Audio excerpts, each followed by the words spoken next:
Can we talk about back to school season? I'm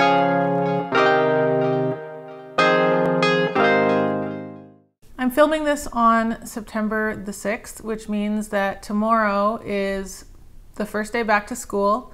It's also my first day back to work. It's just that time of year where I always feel like I have such good intentions and I'm ready to get organized. It's a little bit like New Year's resolutions, but like back to school resolutions, I guess. Technically, I'm not a mom, but my partner has a 10-year-old son who lives with us week on, week off, which means that half of my days are spent in a parenting role, where the other half I am just, you know, a gal doing my thing, making my YouTube videos, going to work. So a lot of you who have kids are probably thinking that sounds super luxurious, and it definitely is. But it has its own kind of brand of challenges. One of those is that on our weeks off, I get really complacent. I schedule meetings for any time of the day and I make plans with my friends. And then on our weeks on, I'll suddenly realize like, oh crap, I can't do this 8:30 meeting because I have to drive the kid to school. Or I'll realize that there's nothing suitable for a kid's lunch in our fridge all of a sudden, and then I have to scramble. So yes, it is really luxurious and I really like the arrangement that I have. At the same time, it's really hard to get into a routine because your routine is changing from week to week. Over the last couple of years since we've had this arrangement, I feel like I've come up with some pretty good strategies to take care of the kiddo and take care of myself and stay kind of like as stress-free as possible. There are a few items on this list that are pertaining to packed lunches because I find those to be somehow extra challenging. Have an arsenal of easy breakfasts that are just ready to go for kiddo and for yourself. In our house, that means I always have yogurt in the fridge and I always have my homemade muesli that I make once every kind of 2 or 3 weeks. And he seems to always enjoy that. And then usually there's a bit of fruit. There'll be like bananas and apples on hand that he can just easily grab. When we were kids, my mom used to give us this breakfast hot dog, which is like a hot dog bun with a banana and some nut butter on it, which I loved. I've pulled that out a couple times too. Our guy knows how to make his own omelets and scrambled eggs too, which is really helpful, and he loves doing it. Having easy things to throw in a lunch kit all the time on hand. So for me, that tends to look like a homemade granola bar or cookie or something that's kind of like wholesome and has a lot of seeds in it so that it'll keep them full. And I usually keep that kind of thing in the freezer so that I can just pull it out and then put it into the lunch kit frozen. It'll defrost by the time it's time to eat it.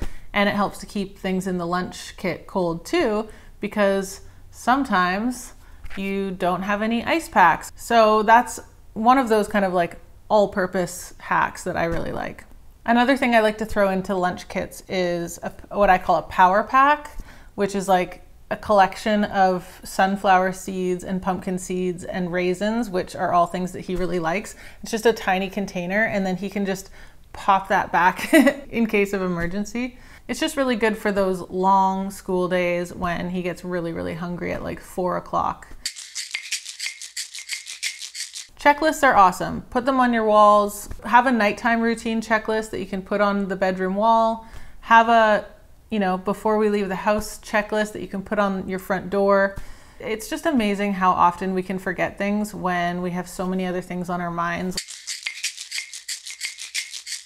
Number 4 is a new one for me, and it is less of a before school getting ready thing, and it's more of a make your life easier in general thing, and that is to always have soup. And I have to give a shout out to my Instant Pot in this moment because it really makes it easy to just throw a bunch of things in a pot and then cook it and have soup. And the thing about always having soup, it can be the most simple soup in the world. It can be like a vegetable or lentil soup or just something super easy. Our kid happens to love soup, so it's a really easy thing to just have for dinner. I can you know, heat it up from the fridge and put a few other bits and pieces around, and that's dinner. And I don't have to worry about making a big elaborate dinner. So it can be like a bit of bread and some hummus and some soup and maybe a few salad greens or some cut up cucumbers or something. And that's dinner. And to always have soup on hand is just like a lifesaver. The other thing about always having soup on hand is it's very easy to throw into a little thermos and pack in your kids' lunch. That leads me to number 5, which is when making dinner at night, always consider the leftovers. So are the leftovers something that you can easily put into your kids' lunch the next day? Because if so, that's awesome. We tend to have takeout Thursdays, which means on Friday there's like pizza or something that we can put into our kids' lunch. But it works really well for pasta and soup, like I said, or any kind of like stir fry thing or casserole thing. Things like that really work in lunches, whether they're hot or cold. Same with like if you're having burritos or something, for example. You can just easily make a burrito that's lunch friendly and put it in the fridge that night and be done with it. Or a quesadilla or something, and just make it at dinner time with everything else, put it aside, let it cool, stick it in the fridge, and you've got lunch sorted. Love it. Containers. I struggle with the whole container thing a lot. I know that a lot of us do this. There's usually once or twice a year where I decide to go out and buy some really nice reusable containers that lock and click and that look great. And there's like ones with multiple compartments, and there's ones with, you know, that are perfect for dip or perfectly shaped for a sandwich or whatever. And then they come back from school missing a lid, or I only have a lid and no bottom. What the hell? I don't know how it happens, but it happens, and it's super, super annoying. I empathize with this problem that kids tend to have because I was the literal worst at this when I was a kid. Mom, I know you're probably going to leave some comments. Before you do, just know I am deeply, deeply sorry for all the money you spent on containers that I just lost. Or I let food go super moldy in them in my desk, and then I didn't want to deal with it, so I would just throw the whole thing in the garbage. Even now, in my late 30s, I feel really bad about what I did to my poor mom with making her spend so much money on containers. Anyway, so I've decided recently that I'm not going to do the whole fancy containers thing.